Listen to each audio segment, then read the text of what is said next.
Le marché régional de l'électricité, facteur clé du succès, c'est le thème autour duquel se sont réunis les régulateurs d'électricité de la CEDEAO pour leur 6e forum devant aboutir à la création d'un marché régional d'électricité. Ce plateau sur Canal 3 CEDEAO pour parler et discuter des résolutions à l'issue des travaux. À cet effet, je reçois pour vous M. Djama Honoré Bogler. Il est président de l'autorité régionale de régulation de l'électricité de la CEDEAO. Bonjour M. Honoré. Bonjour madame. Juste à côté de lui, M. Oumar Bangoura, il est expert juriste. Merci d'être avec nous. Merci madame, c'est le plaisir, tout le plaisir pour moi. Et également sur ce plateau, M. Claude Baguidi, il est président de l'autorité de régulation de l'électricité AREE du Bénin.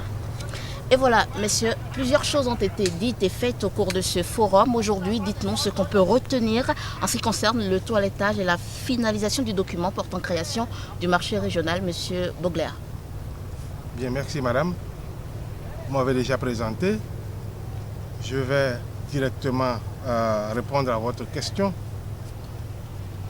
Demain, vendredi 29 juin 2018, nous lancerons ici même à Cotonou, sous les auspices du président de la République du Bénin, le président M. Patrice Talon,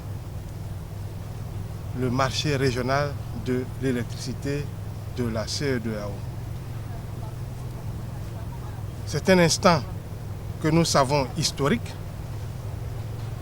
Ce lancement du marché régional revient en réalité à proclamer officiellement la mise en vigueur des règles qui vont régir ce marché régional. Règles que nous avons pris le temps de mettre en place dans un processus qui a duré un certain nombre d'années. Aujourd'hui, tous les documents nécessaires au démarrage de ce marché étant prêts, nous avons donc décidé, sans plus tarder, puisque cet instant est attendu depuis 1999, nous avons décidé donc de lancer ce marché-là. C'est pour cela que pour nous, c'est un moment historique. Monsieur Bangoura, dites-nous, quelles sont les règles qui ont quand même été, quelles sont en quelque sorte les règles qui ont été dictées pour la création de ce marché régional depuis? La première règle qui a été adoptée, c'est un traité qu'on a appelé protocole sur l'énergie de la CEDEAO, qui pose les principes de base sur lesquels les États se sont engagés pour assurer un libre commerce de l'électricité dans la région. Et le deuxième document important, c'est une directive qui a été adoptée par le Conseil des ministres de la CEDEAO, qui essaie un peu d'organiser ce marché-là et également d'imposer certaines obligations, non seulement aux États, mais aux institutions régionales qui ont été mises en place pour le fonctionnement de ce marché, afin d'élaborer certains documents pour permettre un fonctionnement harmonieux et rentable de ce marché-là. Enfin, l'un des troisièmes documents, qui est l'un des plus importants aussi, ça revient à l'AREC. L'AREC a adopté ce qu'on appelle le règlement, les règles du marché régional de l'électricité, qui pose non seulement l'organisation du marché, les institutions qui sont chargées de l'animer, et également les règles de fonctionnement de ce marché-là. Voilà en gros 3 documents fondamentaux qui ont été adoptés pour la mise en place de ce marché. Alors dites-moi M. Babidi, ce forum a été organisé quand même au Bénin. Quelle est la plus-value de cette 6e édition? D'abord, il faut dire que le Bénin reste le centre de l'énergie de la CEDEAO. Parce que le Bénin abrite le siège du système d'échange d'énergie électrique ouest africain et le Bénin va abriter dans le cadre du marché régional de l'électricité le centre d'information et de coordination en construction à Abomey-Calavi. Donc ce 6e forum a permis de porter au public béninois ses atouts et l'importance du pays dans les échanges d'énergie électrique. Sur un marché, on retrouve plusieurs acteurs quand même. Qu'est-ce que le Bénin veut apporter? Vous savez, dans le cadre du programme d'action du gouvernement, il y a un accent important qui est mis sur le secteur de l'énergie électrique, sur le renforcement du réseau, sur la gouvernance du secteur et sur l'augmentation de la production d'énergie électrique. Aujourd'hui, c'est vrai, nous n'avons rien à offrir sur le marché. Mais demain, avec la réalisation de cet objectif d'augmentation de la production, aussi bien de la production thermique que de la production à partir des énergies renouvelables, le Bénin pourrait et serait en mesure d'offrir quelque chose sur le marché. Et nous avons vu aussi la problématique de l'approvisionnement à moindre coût. Donc, il s'agira pour le Bénin, malgré avec l'augmentation de sa production d'énergie électrique, de pouvoir aussi l'offrir sur le marché régional à un coût compétitif pour permettre au Bénin de vendre l'énergie à d'autres pays. Dites-moi, monsieur Honoré Boglar, comment est-ce que va se passer la mise en œuvre de ce marché, de la création de ce marché régional? Comment est-ce que les choses vont se passer? Bien, je dois dire que pour la mise en œuvre du marché, il faut savoir que sur un marché, il y a des vendeurs, il y a des acheteurs. Celui qui achète, il participe au marché également. Celui qui vend participe de la même façon au marché. Et ceux qui sont en charge de la coordination et de l'administration du marché, ceux-là contribuent au fonctionnement du marché. Ce que nous allons faire demain, 29 juin 2018 à Cotonou, c'est de rassembler tous les opérateurs, rassembler tous les ministres de la sous-région, rassembler tous les régulateurs de la sous-région pour célébrer ensemble la proclamation du démarrage de notre marché régional de l'électricité. Cela va se faire en présence du chef de l'État, du moins nous l'espérons. Il nous en a donné l'assurance, mais vous savez qu'un chef d'État, ça peut toujours être appelé à d'autres activités plus importantes. Mais notre souhait le plus ardent, c'est que le chef de l'État, comme il l'a promis, ait le temps de venir lui-même procéder à ce lancement-là. Ce lancement qui va donner lieu à l'intervention des autorités en charge de la sous-région,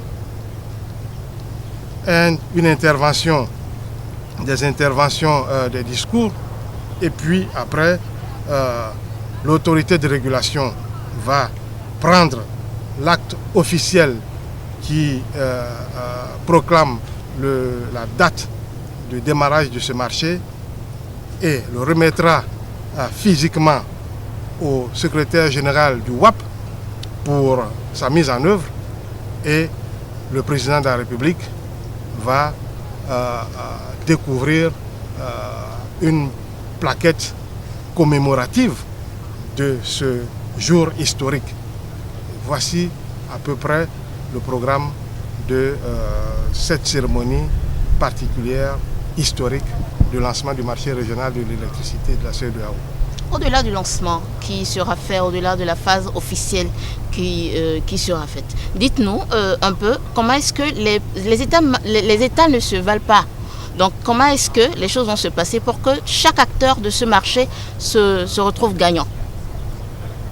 Bien, d'abord il faut dire que tout ce que nous avons fait jusqu'à présent pour la mise en place du marché a bénéficié de la contribution de tous les États membres à tous les niveaux, au niveau des ministères, au niveau des sociétés d'électricité, au niveau des organes de régulation. Nous y avons même associé nos partenaires au développement. Et je veux dire par là que les plus gros pays producteurs d'électricité, jusqu'aux plus petits pays producteurs, ou les plus gros pays consommateurs, tout le monde a été associé à ce qui a été fait et qui a conduit au résultat que nous avons aujourd'hui. Ce sera vraiment bénéfique pour tous.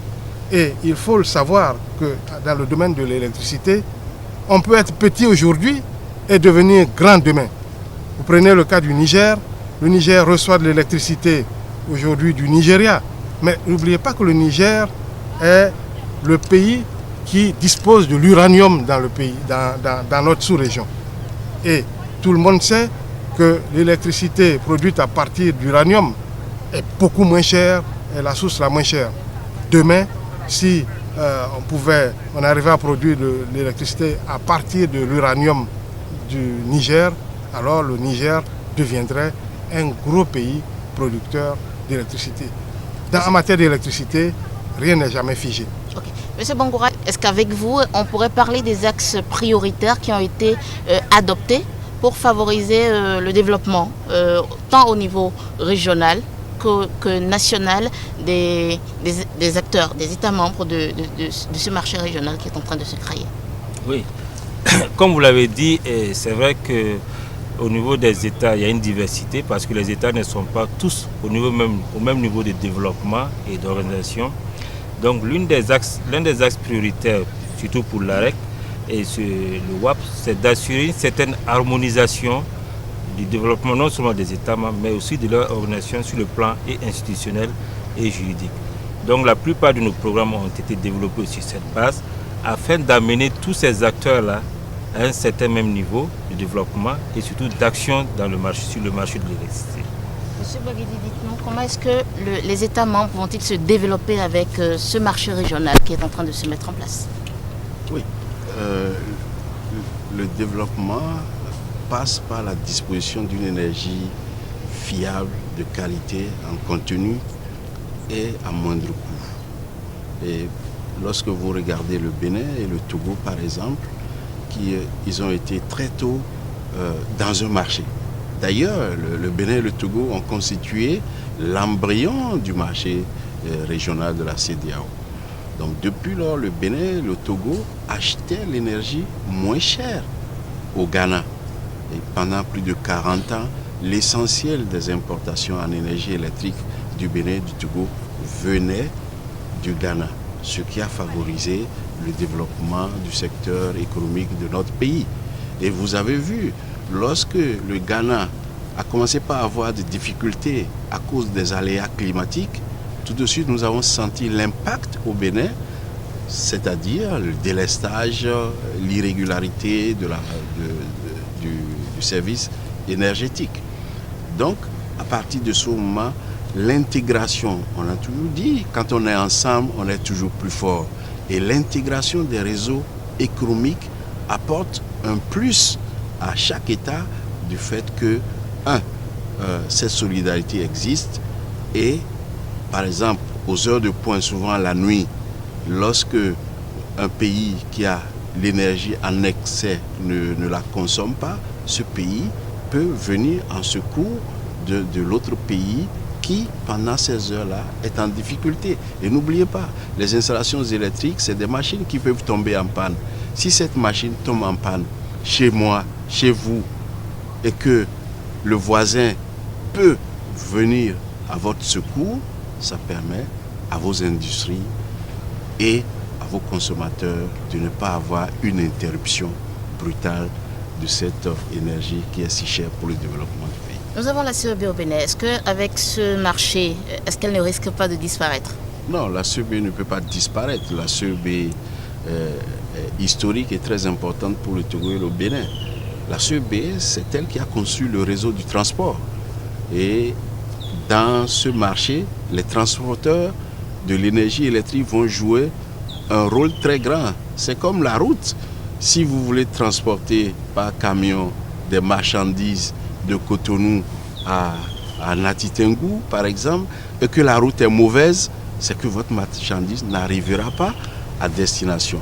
Donc, la CEB constitue au Bénin et au Togo la route ou l'autoroute, le boulevard par lequel l'énergie va transiter pour les deux pays. Et même au-delà, puisque les grands producteurs aujourd'hui, c'est le Nigeria, c'est le Ghana. Et il peut y avoir des échanges entre ces deux zones, l'Est et l'Ouest.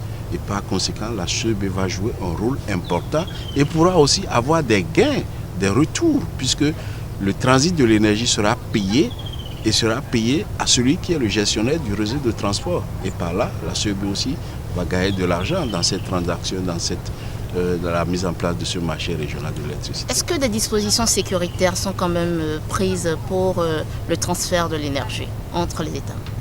Oui, il y a les règles d'exploitation qui sont communes et qui sont de la bonne pratique des sociétés d'électricité. Et effectivement, il y a un certain gap au niveau de chaque pays qui doit être comblé avant que les échanges ne se fassent en toute sécurité et en toute continuité. Et les États, les sociétés d'électricité sont en train de prendre cette disposition-là. Là, sur ce point, c'est technique, il n'y a aucun doute. Dites-nous, Monsieur le Président de l'AREC, comment est-ce que les intérêts des États peuvent-ils être préservés dans ce marché, au cœur de ce marché régional?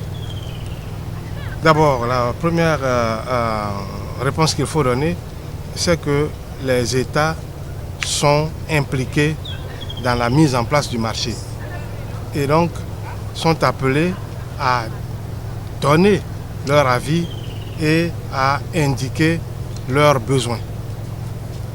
Ensuite, avec la mise en place du marché, on a installé un régulateur régional dont le rôle, la mission est justement d'assurer la surveillance du fonctionnement de ce marché-là et de veiller à ce que chacune des parties en tire un bénéfice et de veiller à ce qu'aucune des parties ne nuise à l'autre de façon, par des actes anticoncurrentiels et des actes contraires aux règles de l'art. Donc, le régulateur est appelé à surveiller le fonctionnement du marché et à donner éventuellement un carton rouge à celui qui joue mal sur ce marché-là. Puisqu'on est dans la période de la Coupe du Monde, je voudrais utiliser l'image du football. Le régulateur est l'arbitre de ce marché-là et doit veiller aux intérêts des uns et des autres, des participants au marché. Quels devraient être, M. Bangoura, les pièges à éviter pour la création de ce marché régional? Je vois que vous m'amenez au niveau du forum maintenant qui a été tenu hier. Vous savez, le lancement, comme ça a été annoncé par le professeur Bogler tout à l'heure, est une belle chose. C'est comme quand vous célébrez un mariage dans un couple, tout le monde est content, il y a la fête, mais ce qui est plus important encore, c'est ce qui va se passer après le mariage. Il y a des mariages qui peuvent durer 2 ans, comme il y en a qui peuvent durer 50 ans. Et c'est ce qu'on veut éviter. On veut que ce marché-là dure pour l'éternité, pour le bénéfice de toutes nos populations. Donc pour cela, les contraintes à éviter sont tellement nombreuses. Il y a des opportunités, certes, comme la mise en commun de ces ressources, comment les partager, les développer ensemble. Mais les contraintes aussi, ça peut être les réticences de certaines personnes qui n'y ont pas intérêt, il y a toujours de l'opposition. Et également, certains facteurs de blocage peuvent intervenir, dont notamment, surtout si on n'a pas un soutien politique. Ça a été l'un des thèmes qui a été abordé lors du forum, pour savoir comment on pourrait impliquer davantage, malgré qu'il y ait cette forte décision au niveau politique des chefs d'État, mais que les faiseurs de décision continuent à supporter l'établissement et le fonctionnement de ce marché régional. Parce que sans eux aussi, c'est eux qui sont au gouvernement des États. S'ils ne sont pas impliqués dans le marché ne pourra pas aller de l'avant. Donc ça, a été l'une des questions qui a été débattue lors du forum. Et je crois que vous avez dû écouter les réponses qui ont été apportées. Apparemment, tout le monde est engagé à ce que ce soit une réussite. Apparemment. Voilà. Dites-nous, M. Badidi, est-ce que les intérêts des consommateurs seront protégés? Les intérêts des consommateurs sont déjà au niveau de chaque État protégés par les autorités de régulation nationales. Et au cours du forum aussi, il y a eu le débat et les consommateurs ont fortement posé le problème de la défense des intérêts des consommateurs au niveau régional. Mais au niveau régional, on ne peut pas traiter d'un consommateur, excusez-moi, comme vous. Mais les consommateurs impliqués au niveau régional, c'est les gros consommateurs, ceux qu'on va appeler clients éligibles, qui peuvent avoir accès au réseau régional. C'est-à-dire, on peut avoir un gros cimentier au Bénin qui est autorisé à aller acheter l'énergie au Ghana, par exemple. Là, c'est un participant au marché régional, c'est un consommateur au niveau régional. Ces intérêts sont nécessairement sauvegardés par l'autorité régionale de régulation du secteur de l'électricité. Mais quant aux consommateurs qui dépendent déjà des autorités de régulation nationales, leurs intérêts de toutes les façons sont sauvegardés au jour le jour et sont défendus comme ils se le doivent.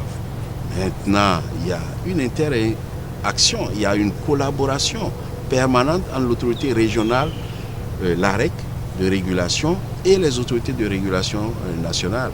Et tout problème qui se pose aux consommateurs, aussi bien au niveau national qu'au niveau sous-régional, trouvera nécessairement une solution dans la collaboration avec ces deux institutions. Monsieur Honoré Bogler, dites-nous quelles sont les recommandations faites à l'issue de ce forum. À l'issue de ce forum, la recommandation principale, c'est que tout un chacun, tous ceux qui interviennent dans la prise de décision en ce qui concerne le marché, que ceux-là prennent l'engagement, s'engagent fermement à la mise en œuvre des règles, à la mise en œuvre des textes que ensemble nous prenons pour assurer le fonctionnement du marché. Ensuite, chacun des opérateurs et chacun des pays membres devrait également regarder dans la mise en œuvre de la directive de la CEDEAO de 2013 sur l'organisation du marché qui leur impose certaines obligations et que ces obligations-là soient prises en charge par tous ceux à qui elles s'adressent. C'est de cette façon que nous pourrons assurer la vitalité et la réussite de notre marché naissant. Monsieur Bangoura, une toute petite question pour vous. Dites-nous, puisque l'objectif final de ce marché est d'aller à une interconnexion entre les 14 États continentaux, dans combien de temps cela sera-t-il possible, effectivement? Déjà, il y a des échanges qui se font actuellement. Il y a le courant qui quitte la Côte d'Ivoire qui vient jusqu'au Bénin, ce n'est pas mauvais. Et au niveau de l'Ouest également, il y a des échanges déjà entre trois pays qui sont le Sénégal, le Mali et la Mauritanie qui bientôt rejoindra également la CEDEAO. Combien de temps cela prendra? Selon nos experts techniques, d'ici 2019 et puis 2020, tout l'ensemble des 14 pays continentaux de la CEDEAO seront reliés au moins électriquement. C'est-à-dire que donc le courant pourra partir du Nigeria jusqu'au Sénégal. Et ça, ce n'est pas déjà mauvais. Et comme on le dit également au niveau de l'AREC, nous sommes en train de prendre les dispositions réglementaires pour que ce marché puisse fonctionner de façon harmonieuse. Un dernier tour de table pour vous poser une petite question également. Que pensez-vous de l'accompagnement du Canal 3 CEDEAO tout au long de ce forum? Monsieur Baridi. Oui, j'ai dit à votre directeur hier qu'au cours de ce forum, j'ai découvert Canal 3.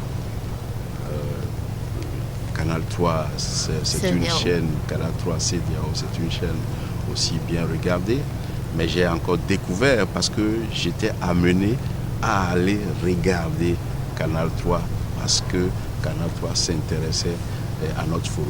Et à partir de ce moment, je crois que la collaboration future entre Canal 3 et l'AREC va se renforcer. Merci. Monsieur Honoré Bogler. Bien, en ce qui me concerne, c'est la même chose. J'ai découvert cette chaîne de télévision, mais ce que je tiens à dire, c'est d'exprimer à l'égard de cette chaîne toute ma reconnaissance, c'est exprimer ma satisfaction pour la façon dont cette chaîne s'est d'elle-même invitée à nos activités et nous a suivis de bout en bout depuis le premier jour jusqu'au dernier, je l'espère, puisque c'est demain qu'on finit. Et tout ce que je puis dire, c'est d'adresser aux autorités qui dirigent cette chaîne mes remerciements, mes sentiments de satisfaction et de leur dire qu'ils ont un personnel magnifique. Merci. Monsieur Bangoura, pour finir. Bien. Je joindrai mes remerciements aux présidents qui ont été exprimés ici, mais surtout mes encouragements à vous inciter à vous intéresser plus à ce secteur, parce que comme vous le voyez, certes il y a des techniciens, des experts qui sont derrière, qui travaillent pour le bénéfice de nos populations, mais il serait souhaitable également que du côté communication, qu'il y ait des actions de ce genre que vous êtes en train de faire pour informer les populations, pour informer nos acteurs, disons, silencieux du marché sur le travail qui est en train d'être fait au niveau de la région. Et merci à vous tous. 6e forum régional sur la régulation du secteur de l'électricité. Les grandes résolutions, on retient de cet entretien que l'instauration de ce marché est liée au renforcement de la coopération entre les différents acteurs et à la mise en œuvre des réformes des marchés nationaux. Et bien pour en parler, j'ai reçu pour vous M. Djama Honoré Bogler. Il est président de l'autorité régionale de régulation de l'électricité de la CEDEAO. J'ai reçu également M. Claude Baguidi. Il est président de l'autorité de régulation de l'électricité Arrêt du Bénin. Et M. Oumar Bangoura, juriste, expert juriste. Merci de nous avoir suivis et restez avec nous.